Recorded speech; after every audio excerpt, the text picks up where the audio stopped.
오늘 본문에는 서로 별로 연관성이 없어 보이는 여러 명령들이 등장합니다. 서로도 별로 연관성이 없어 보이고 오늘 우리에게도 그렇게 크게 중요해 보이지 않는 여러 명령들이 나열되어 있는데, 이 명령들은 크게 세 가지 주제로 정리해 볼 수가 있습니다. 사랑하라, 구별되라, 기억하라. 이 세 가지 주제로 정리할 수가 있겠는데, 사실 이 세 가지는 율법 전체가 말하는 주제라고도 할 수 있겠어요. 하나님을 마음과 목숨과 뜻을 다해 사랑하고 또 내 이웃을 내 몸과 같이 사랑하는 것이 율법의 핵심이죠. 사랑하라는 것은 율법의 모든 명령들 안에 담긴 본질적인 정신이죠. 그런 사랑을 실천하는 구체적인 방법은 이스라엘 백성들의 입장에서는 가나안 땅의 문화와 생활 양식과는 구별된 삶을 사는 것이었습니다. 왜냐하면 당시 이제 이스라엘 백성들이 이제 들어가게 되는 가나안 땅 사람들의 삶의 방식이라는 것이 무고한 자들의 피를 흘리면서까지 자신의 이익을 추구하는 그런 삶이었기 때문이죠. 그것이 가장 극단적으로 드러나는 것이 자식을 바치는 것이었습니다. 몰렉이라고 하는 우상에게 자식을 불태워 죽이는 일이 있었을 만큼, 당시 가나안의 문화라고 하는 것은 서로를 착취하여 자신을 채우는 삶의 방식이 지배하는 것이 바로 가나안이었던 것이죠. 자, 그런 땅에서 사랑을 실천한다는 것 자체가 가나안 사람들과는 정반대의 삶의 방식을 갖게 되는 것을 의미하는 거죠. 그렇기 때문에 성경에서 말하는 거룩은 구별됨으로 드러나게 되어 있어요. 그러니까 지금 이스라엘 백성들에게 이웃을 사랑하고 하나님을 사랑한다는 건 구체적으로 어떻게 표현되냐면, 그 당시에 살아가는 가나안 사람들과는 구별되는 삶의 방식을 택하는 방식으로 그것을 드러내게 되어 있었다는 거죠.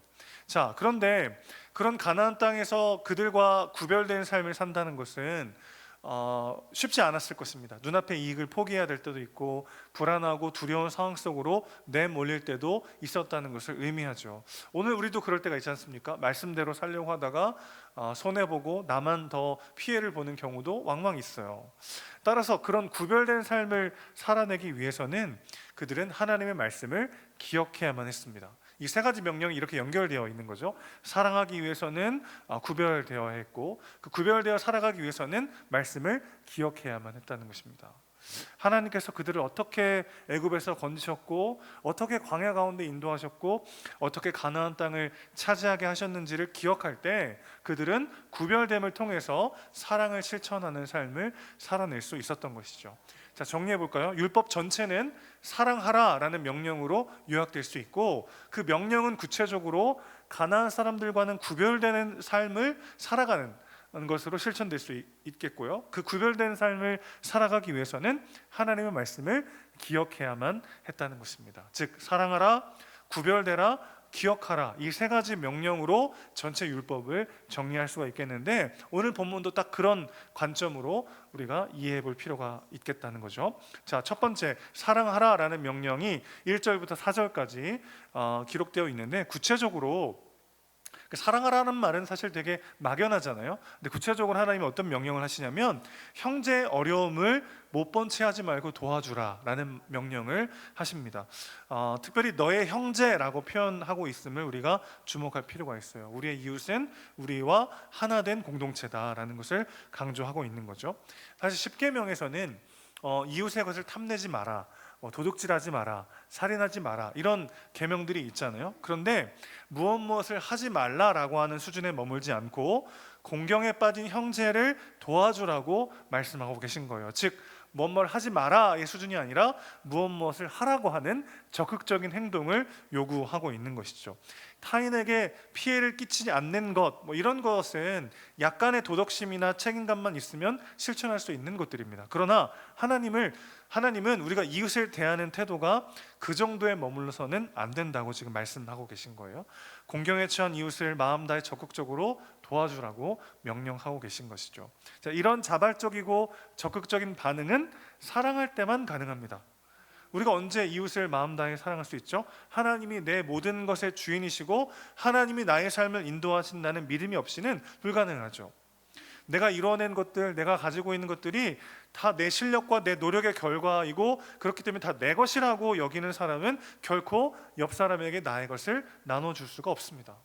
또한 하나님께서 내 삶을 책임지시고 인도하신다는 믿음이 없이는 옆 사람의 아픔과 어려움에 귀 기울일 여유가 없어지는 거죠. 내 코가 석자인데 누구를 걱정하고 누구를 안아주겠어요?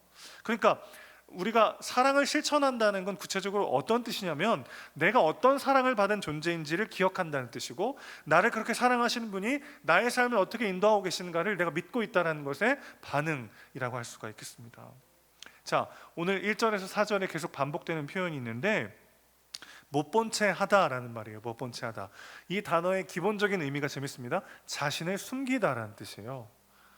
그러니까 이게 무슨 뜻이죠? 형제의 어려움을 못 본 채 한다는 건 어떤 뜻이냐면, 하나님 보시기에 이건 어떤 뜻이냐면 자신이 어떤 존재인지를 숨기는 것을 의미한다는 것입니다. 자, 이게 무슨 말일까요? 내가 하나님께 어떤 은혜와 사랑을 받았는지를 가리고 숨긴 채 그 은혜와 사랑을 나만 누리면서, 혹은 그 엄청난 은혜와 사랑을 받은 것을 잊어버리면서 자신을 감추는 사람은 형제의 어려움을 못 본 채 하게 된다는 거죠.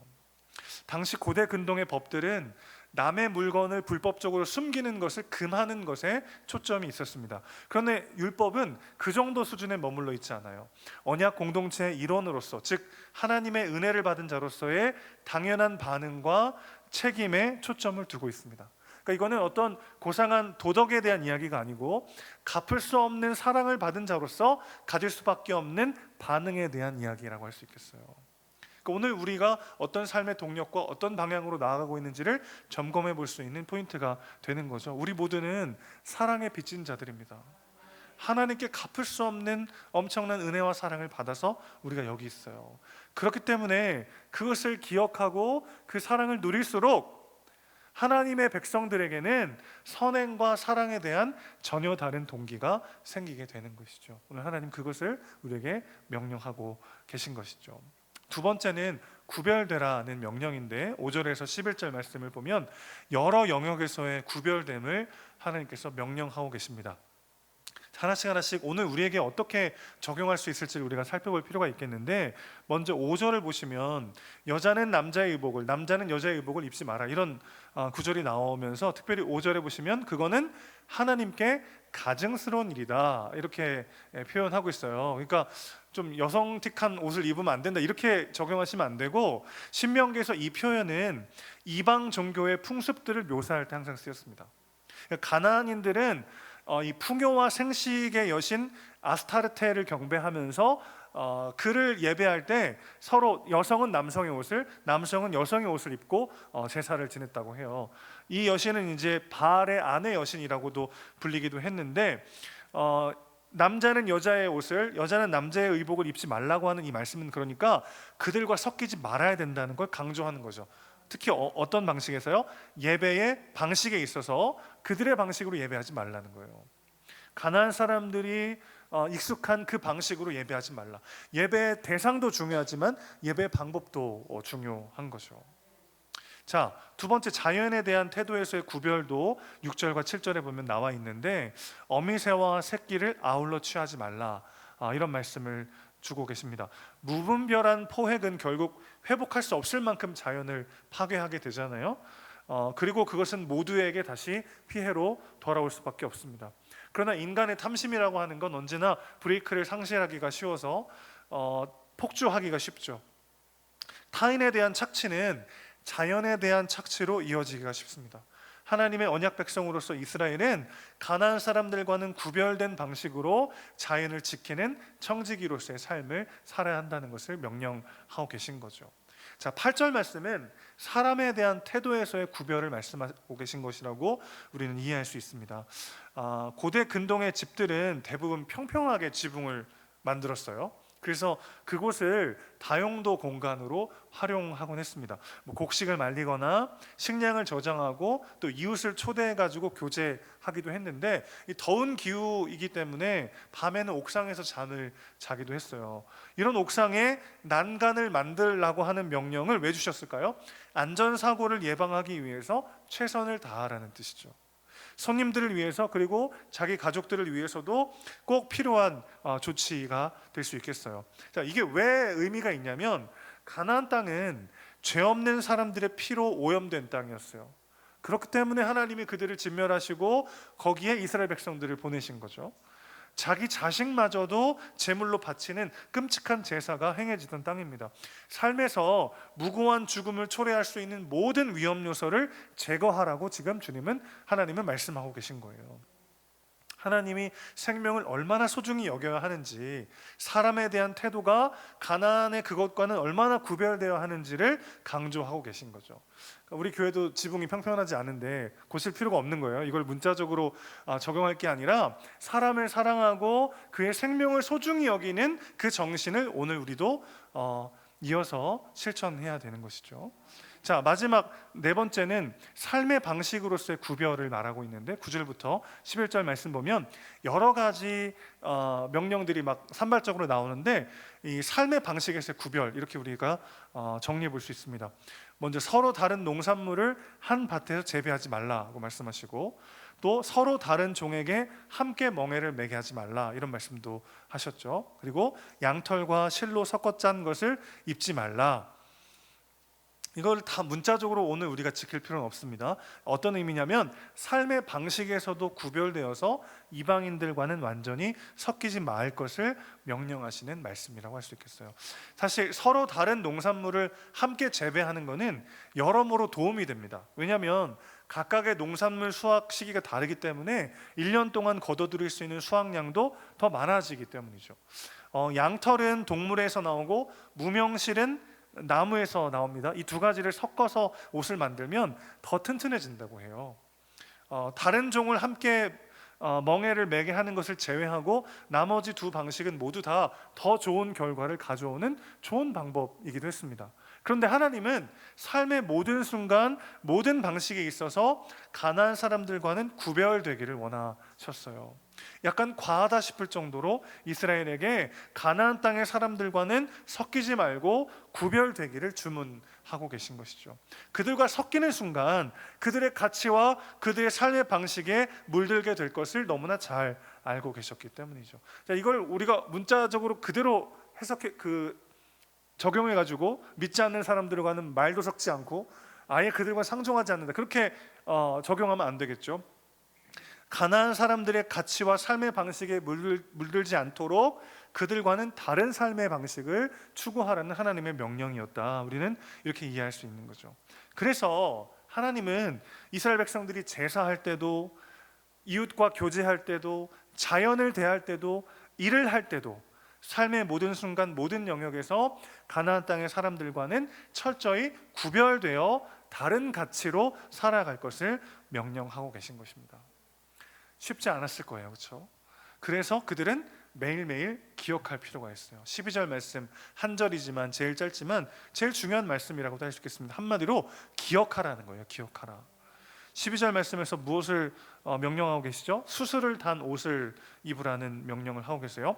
하나님의 말씀에 순종하는 삶을 기억해야 된다라는 명령이라고 우리가 해석해 볼 수 있겠습니다. 이스라엘 사람들이 옷깃에 이렇게 술을 달고 다니는 것은 그 수를 볼 때마다 자신들이 어떤 존재인지를 기억하기 위함이었어요. 민수기 15장 38절에 의하면 하나님은 이스라엘 백성들에게 자손 대대로 옷자락 끝에 수를 만들라고 명령하셨습니다. 잘 보이는 곳에 수를 달아서 그걸 볼 때마다 하나님의 말씀을 기억하고 죄짓고 싶은 마음을 억제하라는 거죠. 옆 사람 한 대 쥐어받고 싶어도 보이잖아요, 술이 여기. 그럼 이제 하나님의 말씀을 기억하면서 참는 거예요. 자, 말씀을 정리해 보겠습니다. 하나님의 백성들은 사랑함으로 그들의 정체성을 드러내게 돼 있죠. 사랑하라, 이것이 모든 율법의 본질적인 명령이에요. 그런데 구체적으로 사랑하려면 어떻게 해야 됩니까? 가나안 땅의 사람들과는 구별되는 삶의 방식을 택해야 되는데, 그러려면 뭐 해야 된다는 거죠? 기억해야 한다는 것입니다. 사랑하기 위해서는 구별되어야 했고, 삶의 태도와 방식이 가나안 사람들과는 구별되어야만 사랑할 수 있었어요. 그리고 구별된 삶을 위해서는 그들이 반드시 기억해야만 했습니다. 오늘 우리에게도 마찬가지죠. 그리스도께서 우리를 구원하시기 위해서 행하신 일, 그리하여 하나님이 우리를 어떤 존재로 여기시고 있는가 우리는 계속해서 다시 되새기고 다시 기억해야 합니다. 그래야 우리는 담대히 세상 사람들이 추구하는 것과는 다른 것을 추구하며 그들과는 다른 길을 걸어갈 수 있는 것이죠. 그리고 그것은 구체적으로 형제 자매를, 나의 이웃을 사랑하는 것으로 드러나게 되어 있습니다. 오늘 말씀 앞에 다시 한번 우리 삶의 방향과 목적을 영점 조정하는 시간이 되었으면 좋겠어요. 오늘 나는 무엇을 위하여 바쁘게 살아가고 있는가? 나의 열심과 나의 두려움은 무엇에 근거한 열심과 두려움인가를 돌아봤으면 좋겠습니다. 하나님 우리를 사랑하라고, 우리를 통해 하나님의 은혜와 사랑을 옆으로 흘려보내라고 하나님의 나라의 대사로 우리를 세우셨어요. 그것은 구체적으로 나와 함께하고 있는 옆 사람을 사랑하는 데서 드러나게 되어 있습니다. 그러려면 세상과는 다른 가치로 살아야 해요. 세상 사람들이 추구하는 것과는 다른 가치를 붙잡고 살아가야 합니다. 우리의 힘을 할 수 없어요. 기억하셔야 합니다. 무엇을요? 주님께서 우리를 얼마나 사랑하셨는지를요. 그리고 주님께서 오늘 우리 삶을 어떻게 붙잡고 계시고 하나님이 우리를 보실 때 어떤 눈으로 바라보고 계신지를 우리는 다시 한번 기억해야 합니다. 늘 우리는 예배 시간에 복음을 듣죠. 똑같아 보이는 복음을 오늘 우리는 또 들어야 합니다. 왜 그렇습니까? 우리가 잊어버리기 때문이죠. 하나님의 말씀이 희미해지고 잊어버리면 우리는 여전히 똑같이 세상 사람들이 걱정하고 그들이 두려워하고 그들이 추구하는 것을 똑같이 따라가게 되어 있어요. 그러다 보면 사랑하기보다는 자랑할 때가 많고, 사랑하기보다는 미워할 때가 많고, 섬기기보다는 내 유익과 만족을 위해 오늘 하루의 시간과 물질과 열심을 다 쏟아붓게 되는 것이죠. 이 모든 것들이 다 연결되어 있습니다. 다시 처음으로 돌아가서요, 주님께서 우리를 어떻게 사랑하시는지를 기억하십시오. 그분이 우리에게 어떤 삶을 약속하셨고 우리에게 어떤 삶을 원하시는지를 기억하십시오. 주님의 그 은혜와 사랑 안에 다시 한번 우리가 바로 설 때 우리는 사랑하는 삶으로, 하나님 나라의 대사로, 사명자로 주어진 삶을 넉넉히 살아낼 수 있을 줄로 믿습니다. 그 삶을 살아내는 우리 모두가 되시기를 주님의 이름으로 축복합니다. 아멘. 함께 찬양하겠습니다.